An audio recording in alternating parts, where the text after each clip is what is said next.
You're in the loop. We're here to discuss the ups, downs, and sideways of the sport of figure skating and maybe give you +5 GOE along the way. Let's introduce this week's hosts. Hi, I'm Lae, and I can't believe we're almost at the start of another Olympic season. Hi, I'm Tilda, and I feel pretty silly right now about ever being excited about a home worlds. Yes, well, I guess you did get your home worlds, but kind of a monkey's paw version of the home worlds. Exactly. I was so excited about hosting you guys and everything, but that didn't happen. Yeah, sadly. And as you may be able to tell, this is part 3 of our Worlds coverage for this year in Stockholm. And in this, we will mostly be focusing about the organisation of the competition itself. This has obviously been a running theme of In the Loop's coverage throughout this competitive season. And sadly, we're going to be revisiting a lot of the themes that we've already discussed across all of our episodes this season. And it also happens to be a continuation of Tilda's last hosting episode, which was episode 53, where we talked about our expectations going into Worlds. Well, yeah, as we said, the World Championships certainly did happen, and now it's time to do a little bit of a breakdown. They sure did happen, okay. I was still going into the week, I was still like, are they gonna cancel it? Are they gonna cancel it? No, they did not. So I think we want to address 3 key issues here, and the first issue is that obviously the Stockholm so-called bubble was inadequate, where we were seeing loopholes and we were seeing not following their own guidelines, and also like a lack of transparency in reporting. And this also raises the question about, can we trust the ISU reporting any positive cases in this period after Worlds? And of course, we also saw that there is a huge issue around the lack of sanctions or consequences for people who are clearly breaking the rules across the competition. I think the second theme that we're going to be covering is also the fact that it seemed like the safety measures and the entire competition was designed to coerce participation, then give skaters and federations any real choice there. So in that section, we will cover things like the indirect and direct economic and Olympic spots coercion that was happening in the lead up to Worlds, and also what sort of enabled the World Championships to go ahead. And the final key issue that we want to discuss is why media is important and why it failed us here. So I think anyone involved in the figure skating fandom space will know that a big conversation topic going into Worlds was a fan-run petition called No Quarantine, No Worlds, which criticised the ISU's claim that it was creating an adequately safe bubble that it was going to run the Stockholm World Championships out of. So this petition amassed about 3,154 signatures at its conclusion and was briefly mentioned on CBC coverage by skater Asher Hill, as well as covered by publications like Inside the Games. And the project manager for Worlds responded to this in Swedish media with 2 arguments: that they're following the Swedish regulations, and the second, that Worlds would not be able to be held if quarantine was required. And I think that logistically, a full quarantine would probably have been too much on the organizers. Just having this Worlds in the form that they did was a logistical challenge and a financial challenge, especially for the Swedish Fed, who did need the ISU to be a guarantor for this. So a scaled down quasi-bubble was probably the best that they were realistically able to do. So I don't think that the planning they made was inadequate from their point of view of doing everything they could. And they did follow all of the Swedish restrictions in the planning stage. So if you have faith in the Swedish authorities, their planning was fine from that point of view. So from a strictly legal perspective, the Swedish organizers were acting in a way that was adequate. But then the question is, do we think it was adequate? Indeed. I think for us, the more relevant and pressing point is that in the broader context of how many different countries around the world have tackled COVID, and also looking at how different sports have tackled holding competitions in this current climate, the question is sort of whether Sweden or the ISU can be held up to be exemplary in terms of the preventative measures, in terms of the choice and the transparency that they gave to skaters, their federations, and all the fans watching this go down. And I think definitely I have to say, from the perspective of an Australian who witnessed how an event like the Australian Open was handled, this was honestly such a woeful contrast. Like, you know that the Swedish authorities were acting in terms of what was strictly legal in their country. But, you look at the Australian Open, which cost $100 million AUD, with heavy support from the local Melbourne government for the quarantine process. It involved a 3-week bubble where all the staff and athletes who arrived on a flight with a positive case had to be quarantined for 14 days strictly in their hotel room. They were tested all the time during the event, and Melbourne actually went into a temporary circuit breaker lockdown midway through the competition due to an outbreak that was detected. And so everyone, even locals who weren't in like spectating at the competition, had to go back into hard lockdown. Spectators were banned from the venue until those cases were isolated. And that was all seen as a necessary precaution and part of the way the bubble functioned. And as a result, the Australian Open was held, and Melbourne currently has no active cases and has not had any active cases for quite a period of time. So you could argue that that was one of the most successful competitions in sport that was held, and definitely the one that was done with the most caution in terms of COVID, despite the outbreaks. And just outlining that, you can see the difference between that and what was happening in Stockholm. And I think also there was the Fencing World Cup in Budapest, where you could also see that that was a bit closer in terms of the way it functioned to the Stockholm bubble. And we know that despite the fact that staff were screened daily with an antigen rapid test, they had almost 2,000 PCR tests and 4,000 antigen rapid tests throughout the competition. There were still 8 athletes that tested positive for COVID after that competition. And that was a competition with a stricter bubble than what we saw in Stockholm as well. So we really know that these bubbles don't always work, and they are very, very logistically complicated to do. So I think we have to say that the Stockholm bubble was not a real bubble in the way that it has been used throughout this year in sports. So everything that happened within it was inherently a gamble with everyone's safety. Now, looking back on it, it hasn't been a super spreader event in the way that we thought was the worst case scenario. But I think that's more due to luck than due to their safety procedures being adequate. Yeah, I think that was definitely a theme that seemed to run in there, was like there was a general apathy towards COVID safety, and it is very much by luck, and also a question of, did we have the adequate measures to even contact trace everyone who might have been involved in that to determine whether or not it truly was free from being a spreader of the pandemic? I do see a lot of foreigners saying that there's a general apathy towards COVID safety in Stockholm, and they are correct. The Swedish national restrictions only recommend face masks during rush hour in public transport. And the Stockholm local authorities have further added that face masks should be worn at all times in public transport and in indoor places where close contact could happen, such as stores, for example, and I would assume that the arena would also be included in that. But there is no enforcement of the restrictions, and not many people follow them. According to my experience on the subway, only like half of the people wear face masks, and hardly anyone wear them in businesses. But the ISU and the Swedish Fed obviously believe that the Swedish restrictions are adequate. And during this period, cases in Sweden and in Stockholm have been on the rise. And even if the restrictions were adequate, if there is no enforcement and people don't follow them, there is such a widespread disregard for the rules. And I think that should already make one reconsider if it's enough to just blindly trust the word of the authorities. I think there's such a distinct difference between like every country's attitude towards COVID, and it's undeniable that some countries' policies from the start, like Sweden's, was distinguished precisely because the attitude was to basically not impose any restrictions, versus somewhere like Australia, where we had several hard lockdowns, and it's, we definitely have governments that are taking it a lot more seriously.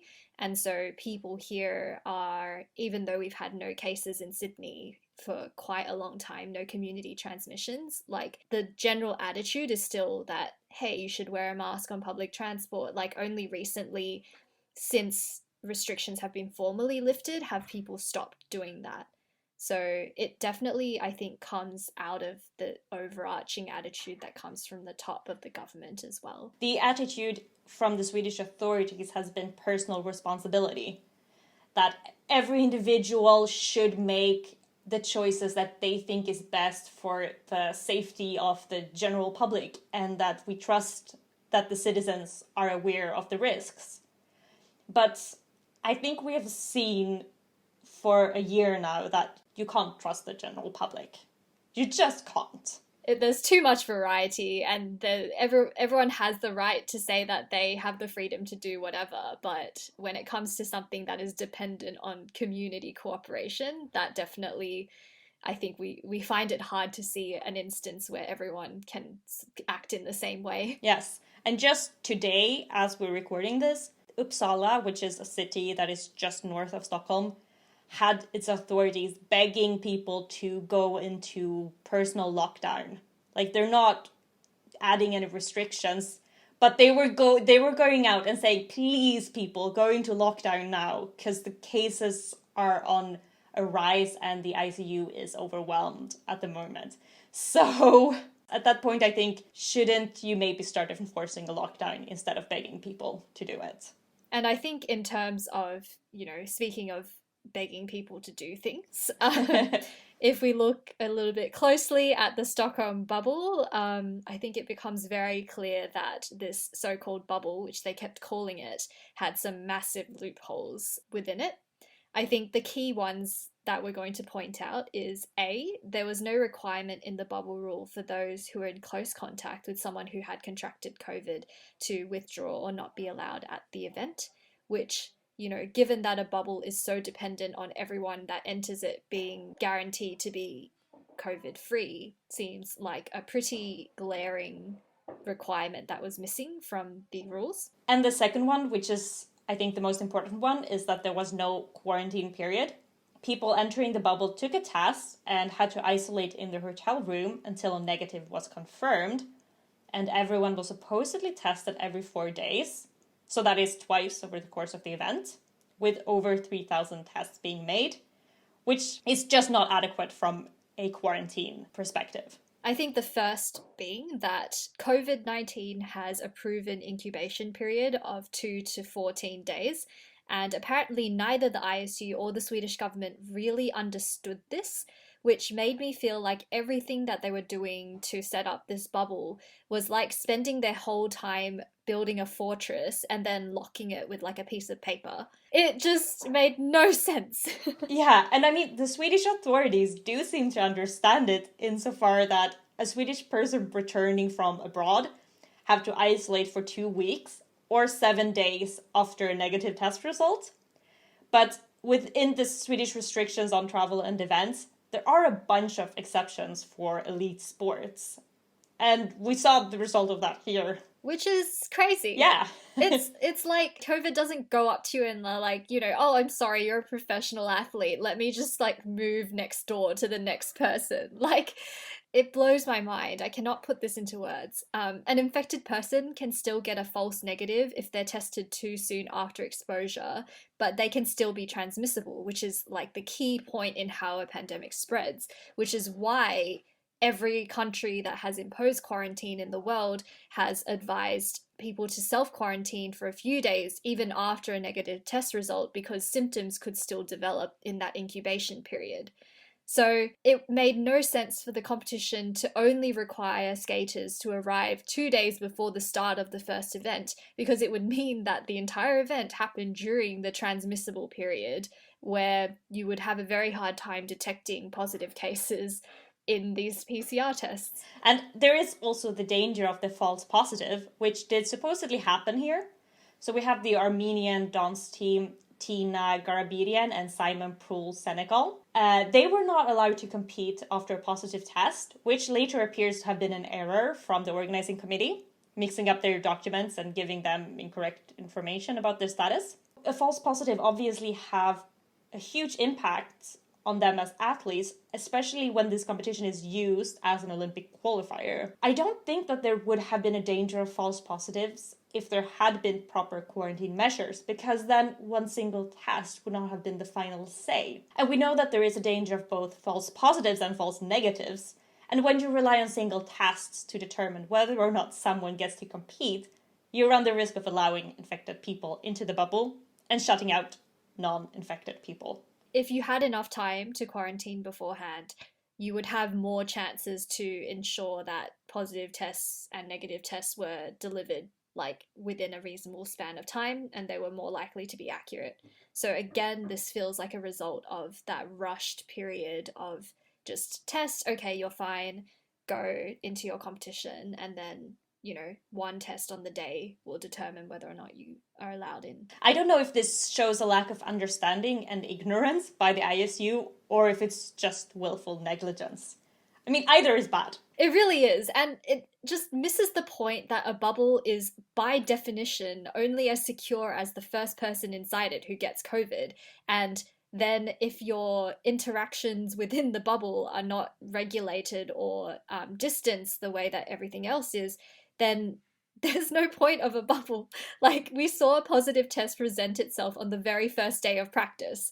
So it literally burst within a few hours of it starting. And I don't feel like we've stressed the madness of that. I think the second aspect of why this bubble is so questionable is the contact tracing that occurred after the positive tests. So after what we assumed was the false positive of the dance team, because the announcement didn't actually name the people identified with a positive test, the ISU tweeted that the close contact cases were quickly identified, investigated, and tested, and the ISU can confirm that the PCR tests of the close contact cases were all negative and the positive cases in quarantine, etc., which supposedly gave them the justification to say that, they'd taken care of that whole thing properly.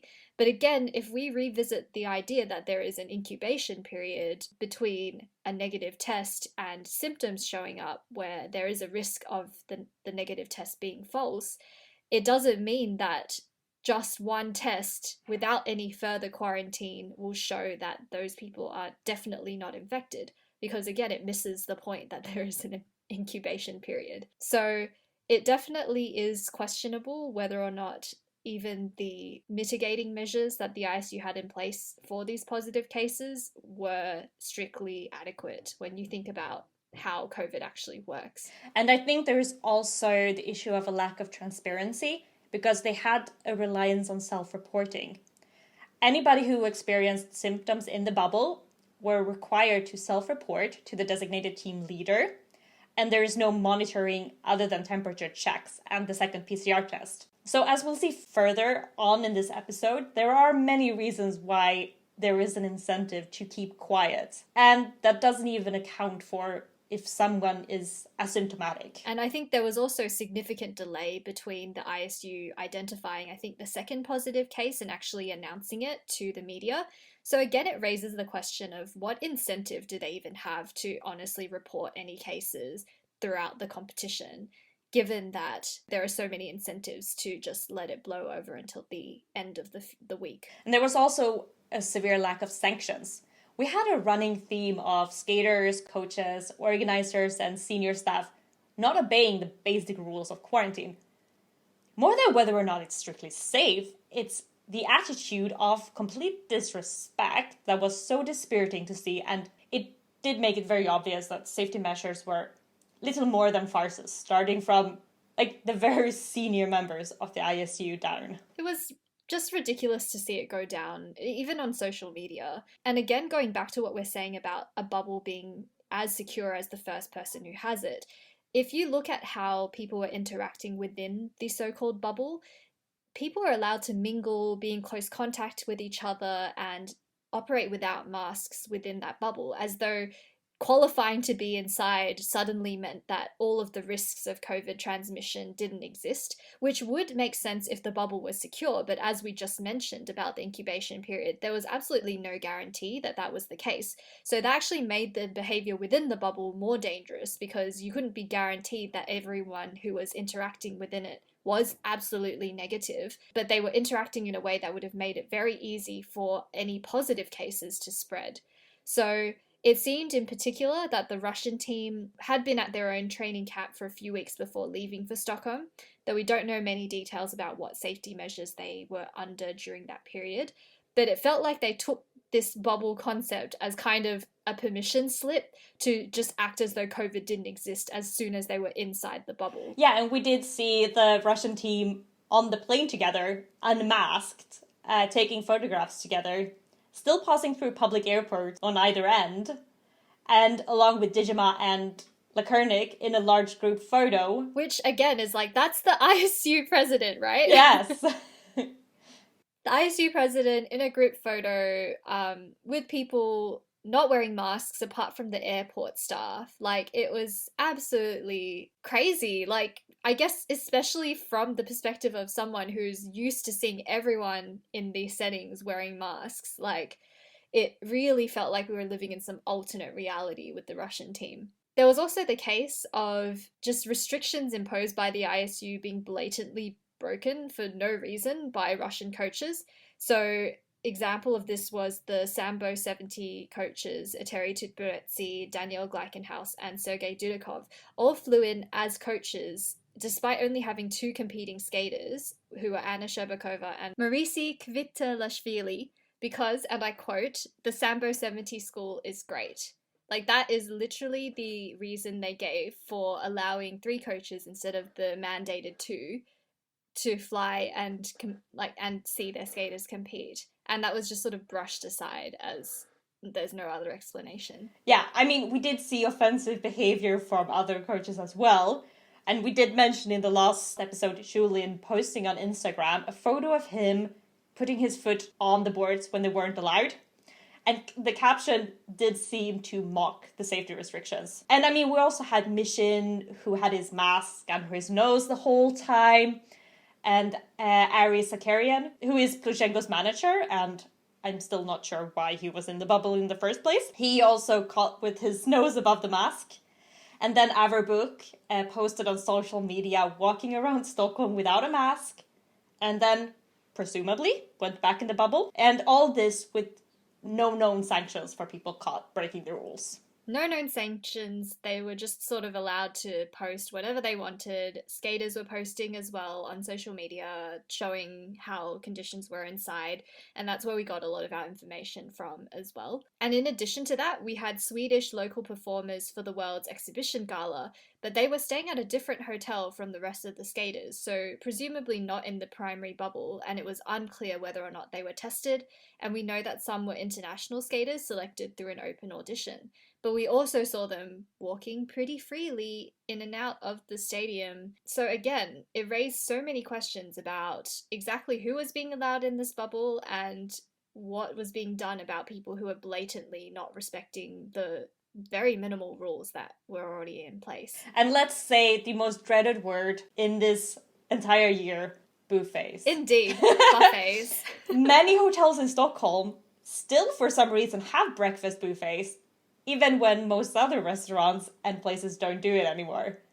And there are measures to make buffets corona safe, such as spreading out guests over a longer period of time and disinfecting the coffee machines, do seem laughably inadequate. And the organizers reference in interviews takeout delivered to skaters' room, etc.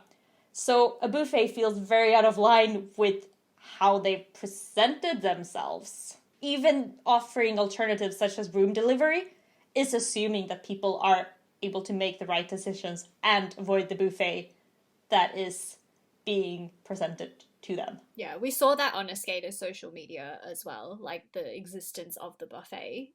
It wasn't broadcast, but it then raised questions about what else was going on behind the scenes that they didn't talk about, but was clearly just sort of laughing in the face of all the commonly accepted COVID prevention measures. And they also had an arcade and a general play/breakout area that seemed designed to encourage people to interact, which we've also seen from social media. And also on social media, we noticed that during the start of competitions where competing skaters were sort of preparing to take to the ice, they had tubs for the skaters to put their masks and skate guards and belongings in.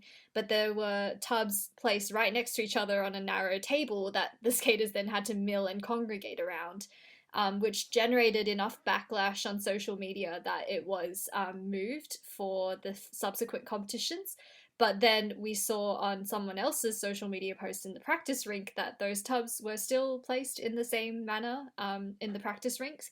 So again, yes, maybe they were disinfected, but is this really taking these prevention measures very seriously? Yeah, and then the crowd. Can we talk about the crowd for a second? Yes, let's talk about the crowd. Look, okay, I'm the last person to deny a skater the energy of full crowd support. Like, I think that is a luxury that I wish that every skater could have in these hard times. I know that it is so weird to be skating to silence and applause, but COVID is transmitted through respiration.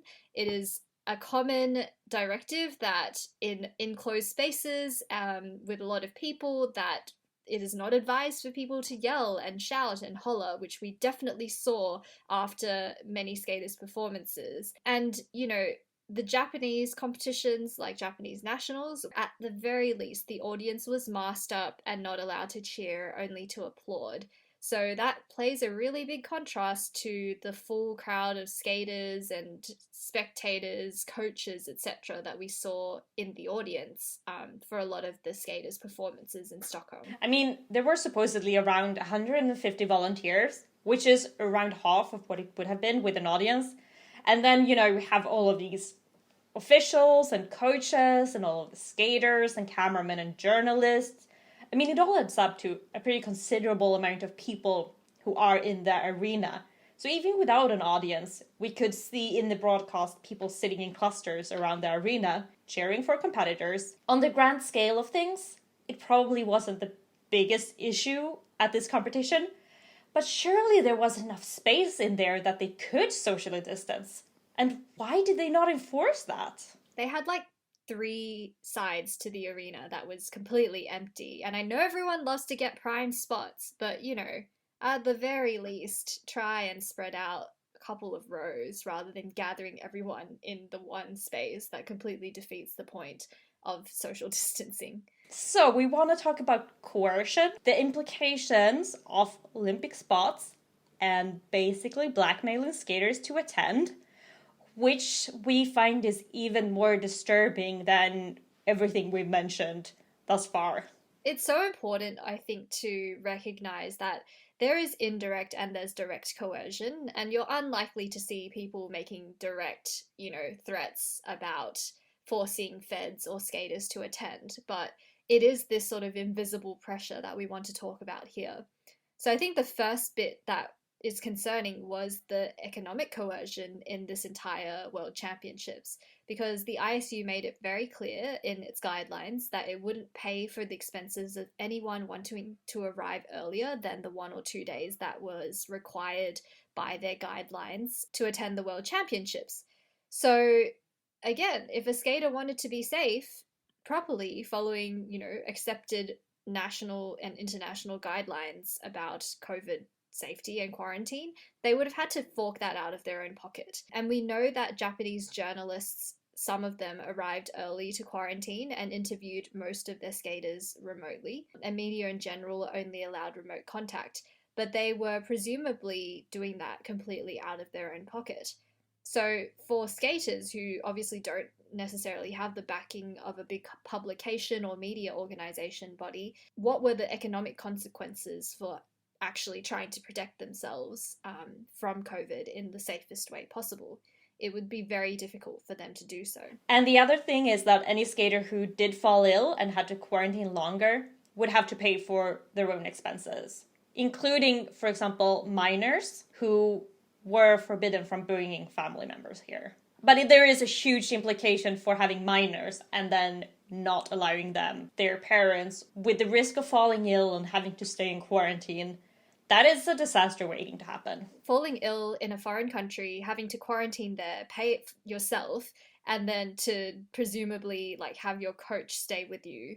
It's a very ridiculous and awful situation that was a very real possibility for anyone who might have tested positive during the course of the event. And related to that, there was also a clause in the guidelines that required all attendees to sign a waiver, which declared that the ISU would not be held liable for any COVID-related damages. So again, this was the ISU trying to wash its hands of any consequences that arose from the issues related to its bubble and the inadequate safety measures in there. So you don't really waive your responsibility unless you are, trying to protect yourself against the possibility that it'll happen. But what does that say about the ISU's attitude towards how responsible they felt to their athletes' safety? And for example, the ISU did not provide any masks, which I think is interesting when in the guidelines it requires mask wearing, but everyone had to bring their own masks. So they're not really thinking about how to make it easy to stay safe here. Yeah, and the Russian team even had masks with valves in them, which is actually not sterile and not recommended with safety guidelines. They're not COVID safe masks anyway. So again, that came down to, if you tell people to BYO their own masks, they may not follow the standard that you wish for them. And then there is the second type of coercion that we wanted to discuss here, which is the allocation of Olympic spots. We did discuss this a bit in episode 53, that there is a lot of difficulties in how to allocate spots in the current climate. And we did conclude that there was no good way of doing it this year, considering all of the competitions being cancelled, etc. But I think, if you think about it, the ISU, if they'd seriously anticipated that this would be an issue and wanted to find a fair and equitable solve for determining world spots, like recognizing that all skaters from different countries had wildly different preparation times and competitions, they had an entire year from the time of Montreal Worlds being cancelled to come up with some sort of solution there. And they frankly did not. They pushed ahead with the original world plan, and there was no indication that they had, considered any other solve for recognizing that Worlds was a pretty dangerous course of action to go ahead for. I mean, Olympic spots have always been decided through Worlds and a second competition in the fall, in this case, Nebelhorn. And since there wasn't a Grand Prix series this season and everything, basing it on world standings and season standings would be incredibly flawed. But what would have happened if Worlds hadn't been the main basis for Olympic spots? Would as many skaters have decided to compete here? Would the feds have decided to risk their athletes' health by sending them to a Worlds with questionable COVID measures? Yeah, I mean, I feel like you only have to look at the number of countries that boycotted, for example, the Speed Skating World Championships in the Netherlands this year. The event was not an Olympic qualifier, so Japan, China, South Korea, Australia, Chinese Taipei, and Great Britain all pulled out of that. So it does seem as though many federations had doubts about the wisdom of world championships when there is no Olympic spot to act as an incentive. I can't help feeling that the Olympic spots being on the line forced skaters to attend when they otherwise wouldn't have. And this is incredibly upsetting to me, because it essentially forces feds and skaters to choose between the risk of attending a possibly unsafe competition and losing their spots. And I think it's appropriate to use the word blackmail here. I mean, there is still Nebelhorn, but most spots are allocated at Worlds. And especially for big feds who hope to qualify multiple skaters, there is no other alternative. Yeah, I think you just have to look at Canada, for example, as one of the big feds.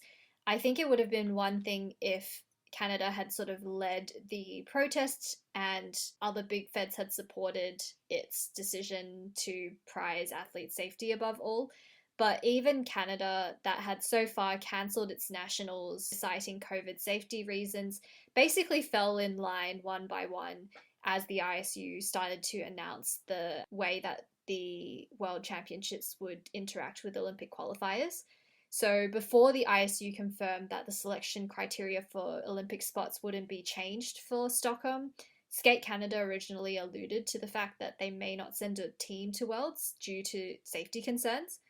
But then after the ISU's meeting in late February, they basically doubled back on that and sent a team anyway, because it's the only way they could get multiple spots in each discipline, because Nebelhorn only lets you get one in each. So you ended up with basically skaters with massive disparities in training and competition experience. Yeah, and this wasn't regulated at all by the ISU. We did see the Russian team having competitions non-stop all season, and then there was Team Canada, who didn't even have their own nationals, and, Swedish nationals was also cancelled. And I think we wanted to mention Papadakis and Ciceron, who were very notably absent from this Worlds. So both Papadakis and Ciceron got COVID in July of 2020, and though they're currently healthy, they withdrew, citing the need to recover and also focus on the Olympic season. So we know that they're the reigning world champions and ice dance record holders with a lot of sway. So this was significant, but I think it's really important to note that there were several exceptional reasons that they could do this. So the first one is that the French Federation basically sacrificed their chance at getting more than one dance spot. So the speculation is that it was more logistical, given that Gabby would find it difficult to return to Canada, given her current visa status and the border restrictions currently in place. She didn't even actually attend a family funeral because of it. So I think that's important to keep in mind. And PC are basically France's only hopes of medaling next year at Beijing, because we don't really see any other skaters in other disciplines who could foreseeably medal. So I think that from the French Fed's perspective, allowing them to skip does make sense. But I think the same can't be said of other big federations, because obviously they want to guarantee that they'll get the maximum number of spots for the Olympics, so they have the most opportunities of having someone on the podium. So as a result of that, the World Championships were their only outlet, which is why Russia ended up sending a bunch of teams from Zulin who had COVID earlier in the season. It's why the US and Canada sent lots of Gadbois teams, even though many of them were horribly undertrained, because it was very hard to access ice time in Canada, because Canada's COVID restrictions and lockdown measures were a lot more severe compared to other countries. And it was very much understood as a duty for skaters to secure the Olympic spots, judging by the comments made by Team Japan representatives. So, you can talk all you like about skaters having a choice, but when your country's entire Olympic spots hinge on your performance at the World Championships, do skaters really have a choice in that? And we also don't know how this will factor into Papadakis and Ciceron's reputation with the international judging panels and the ISU going into next year. It is very possible that they could be punished for their decision to sit this one out and going into the Olympics as no longer the reigning world champions. I think they did allocate spots somewhat differently this year. We do talk about this a little bit more in our part 1 and 2 of the world's coverage. But as a consequence of that, we did see more skaters from smaller federations manage to qualify a spot for their countries. Obviously, this is something that we're very happy about on its own, and it feels especially important this year when smaller fed skaters were as a whole disadvantaged due to the difficulty of holding domestic competitions and the lack of training opportunities. So I think this is the one positive that we can see about the way that they allocated Olympic spots.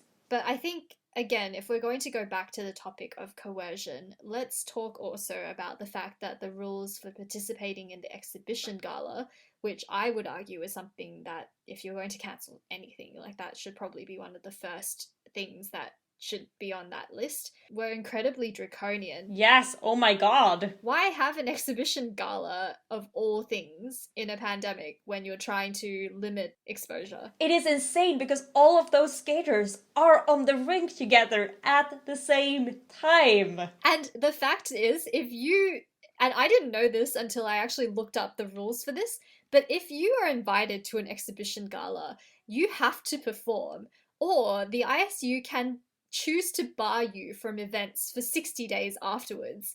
And if you miss practice, you have your exhibition fee cut by 50%, which is really, really harsh. And given withdrawals only allowed for medical reasons as well, what are they? It's like a mafia. This is mafia cutting rates.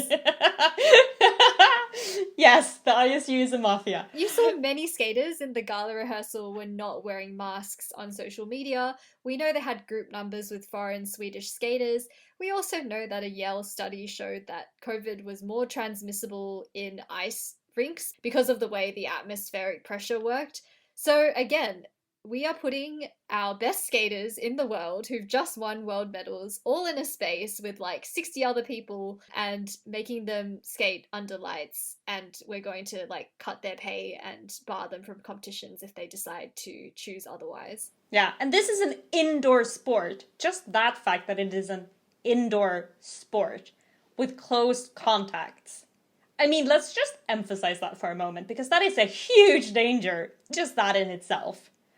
And I think this makes sense if you think about it only from the angle of the organizers doing everything they could to prioritize their revenue and broadcast streams more than the athletes' well-being. Like, it doesn't make sense from any other angle. It really doesn't. And I think, speaking of the topic of coercion, I think there is definitely a train of thought around the fact that, hey, there was a petition and no skaters really spoke out in support of it. No skaters really addressed the Stockholm Worlds and they didn't complain. So why are you as fans making such a big deal out of it? And to that I say that if you think about the way that this sport works, it is very difficult for actively competing skaters to speak up about any controversial issue. And while we'll grant that there is no guarantee that there's any approval or disapproval from skaters, given that very few have sort of addressed the issue in general, it is just part of the nature of the sport that I think to say that, hey, just because skaters didn't speak up in support of a cause or movement means that there's no support for it. I think that would be a very naive point of view to take in the context of figure skating being a judge sport that is very reliant on the favor of federations and the governing body that are behind all of the judging. And especially right before the Olympic season as well, when nobody wants to piss off the judges. I think all of the skaters feel that they have to be very careful. I think that's also why you see that skaters don't complain about their scores, because they don't have any mechanism of challenging the judges' decisions. And I think they're very aware of that fact. And I think the only skaters who've really publicly spoken about their concerns have been those with a comparative amount of sway. So we've addressed, obviously, Papadakis and Cizeron withdrawing. That was probably the most prominent form of protest against the event. But we also saw specifically Nathan Chen and Yuzuru Hanyu in interviews before and during the event reference the worries that they had about competing and the fact that they were taking safety precautions and were concerned about the coronavirus. So I think that was basically the most that we got from skaters actually addressing the issue of the pandemic in the event. But I think it doesn't necessarily mean that all skaters were happy campers and totally excited to compete, you know. According to the project manager for the event, the athletes have been largely happy, and the only complaints were supposedly about bad coffee during the initial isolation. Wow, let's just let that sink in a bit. I think they're all happy campers, Lae. Yeah, I think I've always compared the ISU to like any corporate company, you know. I don't know anyone who's completely candid with HR, and I would not expect skaters to be so with competition organisers, where their scores and their subsequent Olympic judging will hinge on how pleased the judging and organisers are.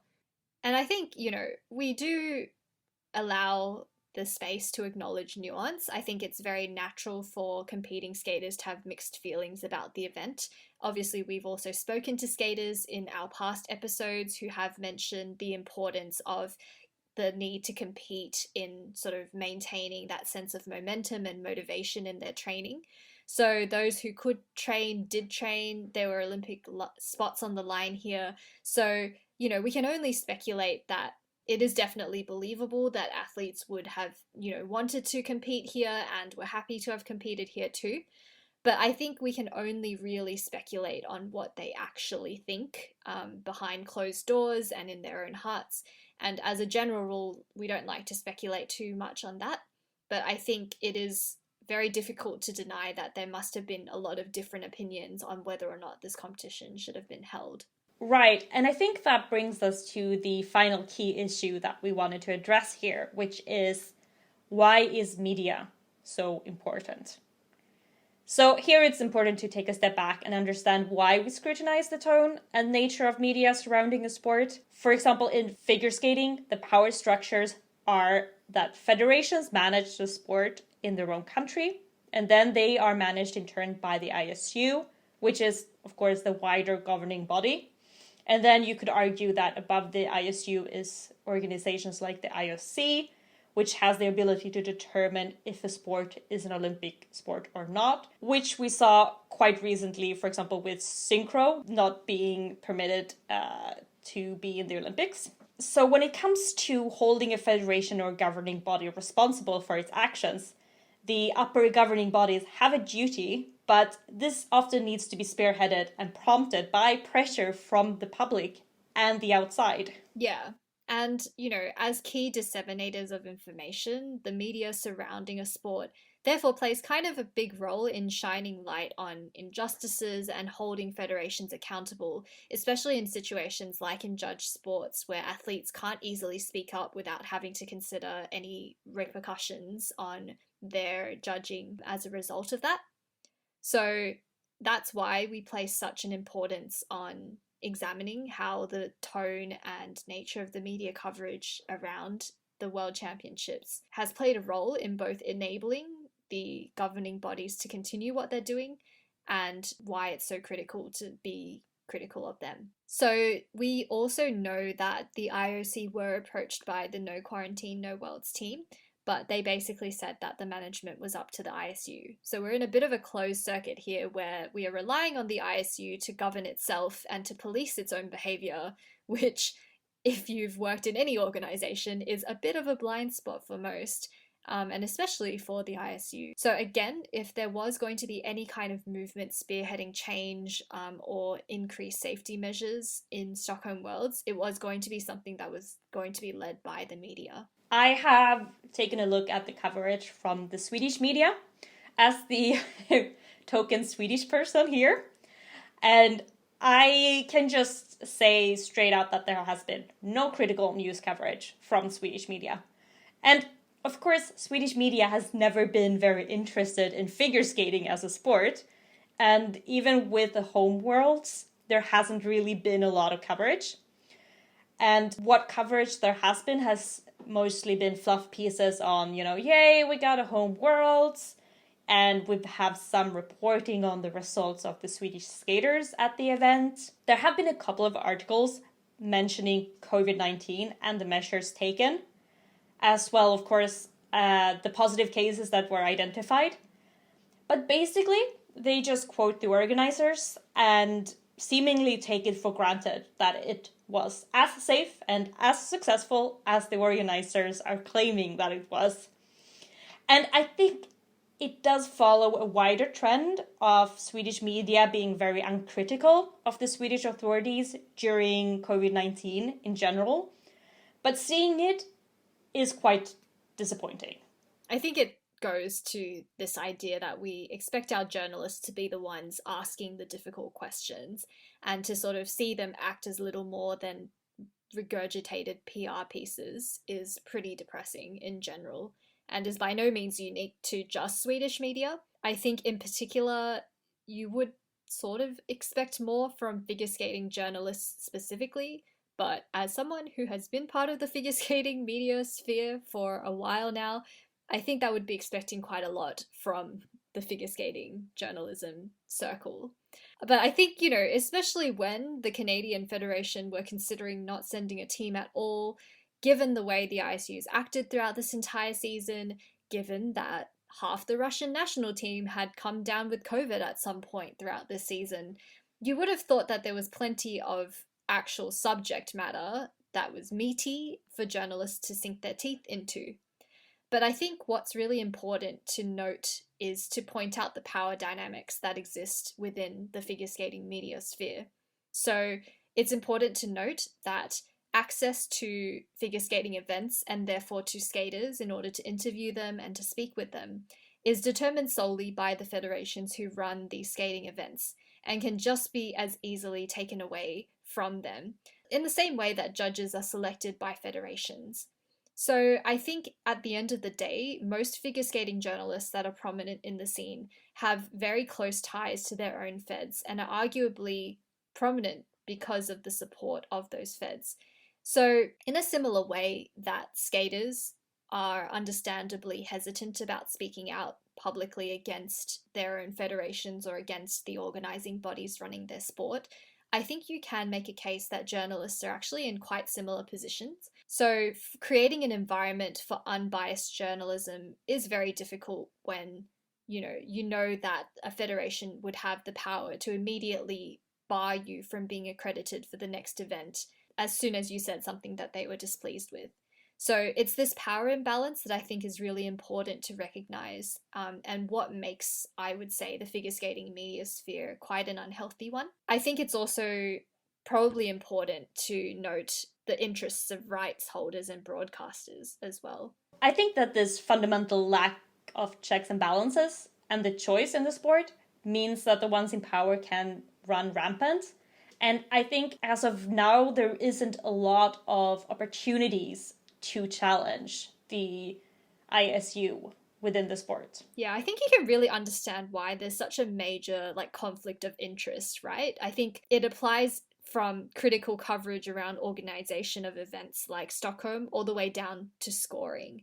Because what are the benefits that a journalist within the figure skating sphere who's built their career on having access to skaters and to events, what are the benefits of being critical right now, and how are they being protected from any consequences to their access that they have if they were to speak out? There are no checks and balances, basically. And I think that's why we saw that no official media source like figure skating publications voiced concern from an institutional perspective. So thus they sort of threw it on the skaters to keep themselves safe. And I think that is just due to what we've mentioned before. Yeah, you definitely saw, for example, prominent figure skating commentators like Jackie Wong, for example, on his Twitter. I think the most he addressed this entire issue was, I think, a tweet urging skaters to take precautions. And we know that he's super well known and has close ties with the US Fed. But in the context of all that he tweeted throughout this event, that was one tweet, right? And that was one set of reporting that he broadcast to his pretty big platform. Sports Integrity Initiative did cover it, and essentially the ISU refused to answer their very legitimate concerns, including the lack of consideration for the incubation period of COVID-19, which is pretty depressing when you read it. Yeah, and it was a third party that was approached by the No Quarantine, No Worlds group. So again, this was fans of figure skating doing the work of critical journalists and trying to appeal to organizations outside the figure skating media sphere in order to try and get some sort of critical coverage on a publication. And the ISU just completely refusing to address it at all. So yeah, ultimately, I think at the end of the day, the emotional toll of watching this whole thing go down has really just fundamentally, I think, made a lot of fans reassess their relationship with the sport and its governing body. So I think for me as a marketer, the tone deafness of the Stockholm World's promotional posts and the ISUs in this lead up period was such an indicator of how little concern the ISU and the organizers paid to the fan voices. So while you had people on social media, on every social media post, asking them to answer to the glaring loopholes in their plans, months before they were announcing a podcast or the official theme song of the World Championships. And, in a normal competition period without COVID, yeah, these would be fun marketing tactics that we haven't seen the ISU deploy in the past. And we know, judging by their annual budgets, that the ISU has invested heavily in their marketing.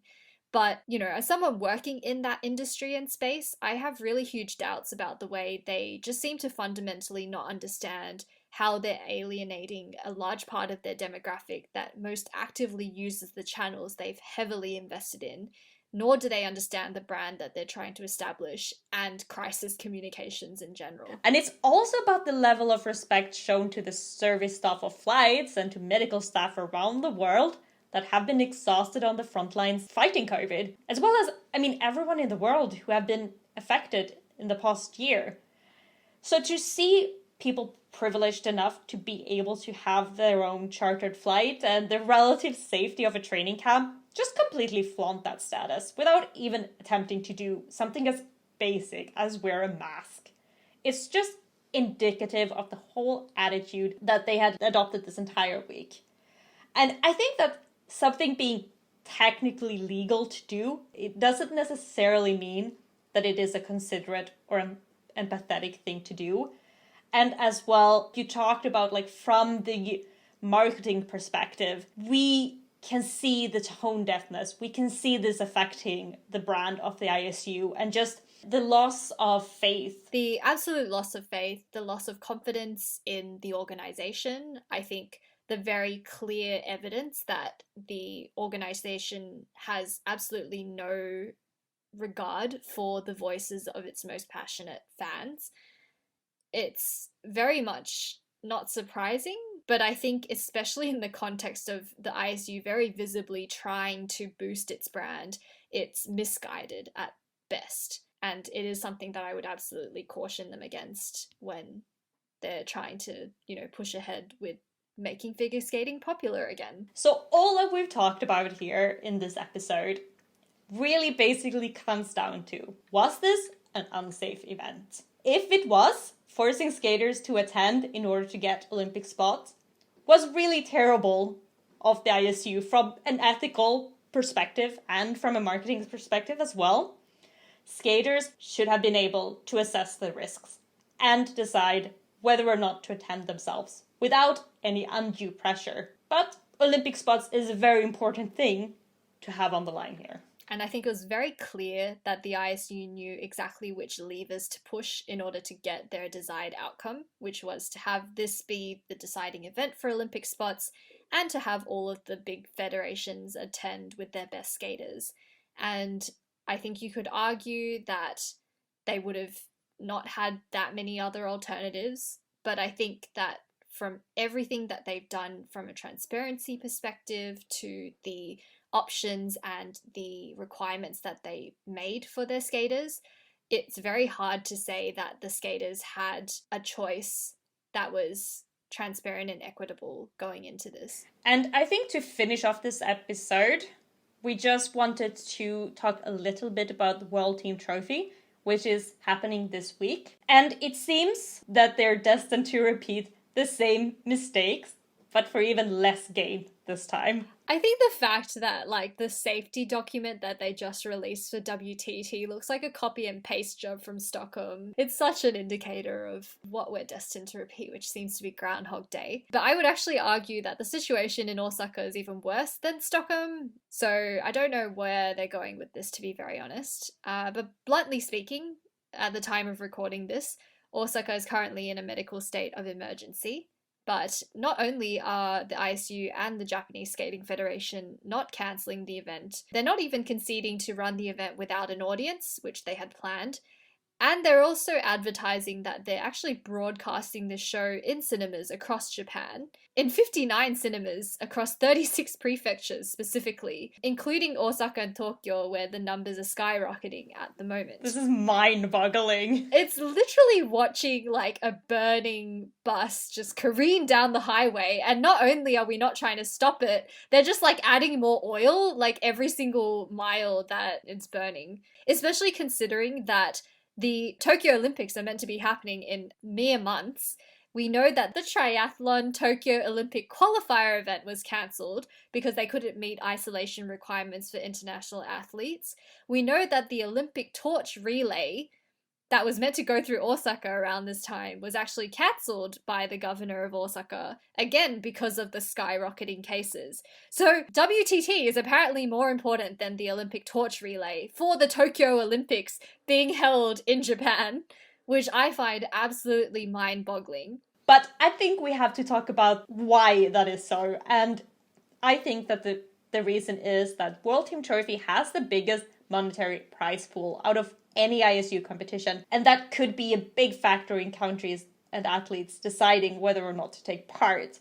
And especially with how many competitions have been cancelled, it feels like they need this. Just financially, yes, because figure skating is such an expensive sport, as we've covered in the past. You know, skaters have definitely lost a lot of opportunities to earn an income to support their competitive careers throughout the year. I just personally want to make clear that I can't blame any skater in these circumstances for trying to, you know, recoup some of that cost. So for me, all of the responsibility lies on the organizers. And I mean, World Team Trophy isn't even a real competition, but it is a massive show. It is a massive show for the JSF. And I think that is why they are deciding to go ahead with it. Not because it is important to the sport, because it is an important competition like Worlds is, but because it is a massive spectacle. It's a massive spectacle for sure, and it, you know, replicates the Olympic team event. It is an ISU official event in that the scores are counted for season's best and world records, but as we all know, kind of from its reputation, it tends to be an event where the judging and the competition itself doesn't follow a usual format, and it's not considered an official ISU competition in that sense. But I think also the World Team Trophy also has very shockingly strict rules as well around athletes withdrawing. So if they do withdraw for any reason other than a medical reason, they could face not being allowed to participate in any skating events for a period of time during and after the competition, as decided by the ISU. So again, what does that even mean? And I mean, again, this is not even like a real competition that they need to have held. But just, it seems like it's being held for just the most callous reasons that you can imagine. It's also interesting that there was an announcement as of 12th of April that an emergency declaration for Osaka wouldn't be decided until after the 19th of April, which is when WTT ends. I'm just going to put it out there that it's very interesting that the current president of the Japanese Skating Federation, Akihisa Nagashima, is an MP in the House of Representatives of the ruling party. So I'll leave it there, but when we talk about incentives, there are some interesting incentives in there. Shall we talk about logistics?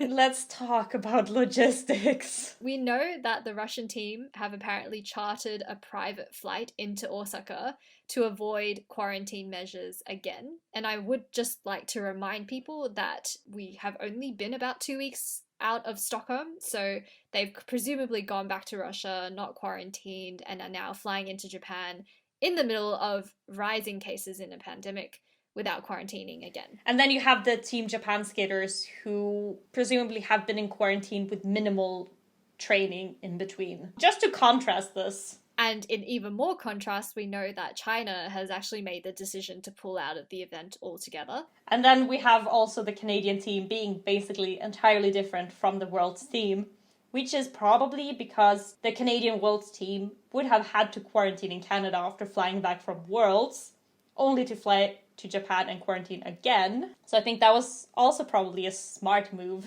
How will World Team Trophy even work in terms of the setup of the country booths around the Kiss and Cry? Where, you know, the skaters sit and cheer for their team? The whole point of WTT? Yeah. I mean, are they going to have miles and miles of plexiglass?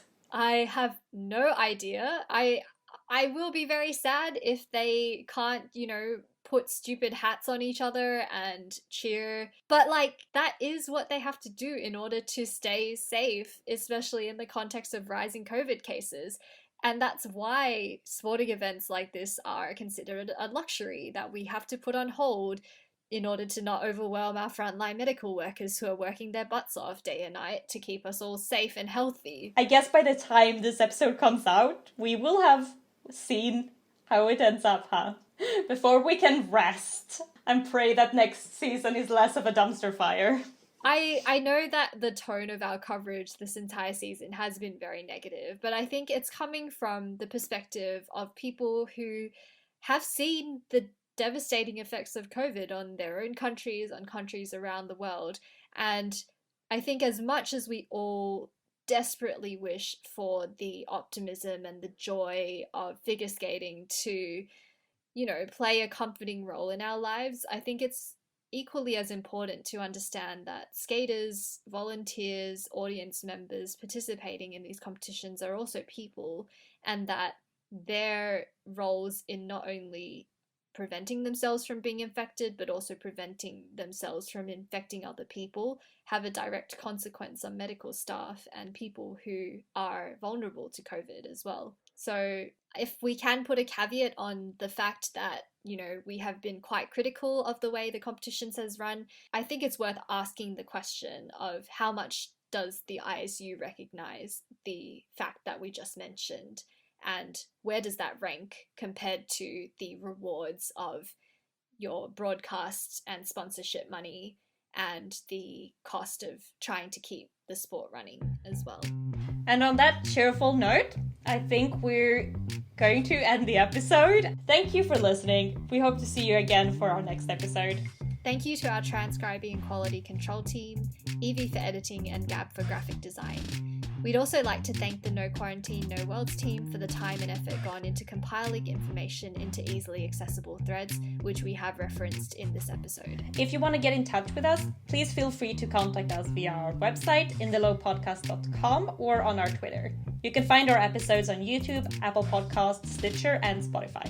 If you enjoy the show and want to help support the team, then please consider making a donation to us on our Ko-fi page. And we'd like to give a huge thank you to all the listeners who have contributed to our team thus far. You can find the links to all our social media pages and our Ko-fi on the website. If you're listening on Apple Podcasts, please consider leaving a rating and a review if you enjoy the show. Thanks for listening. This has been Tilda and Lae. See you soon. See you soon.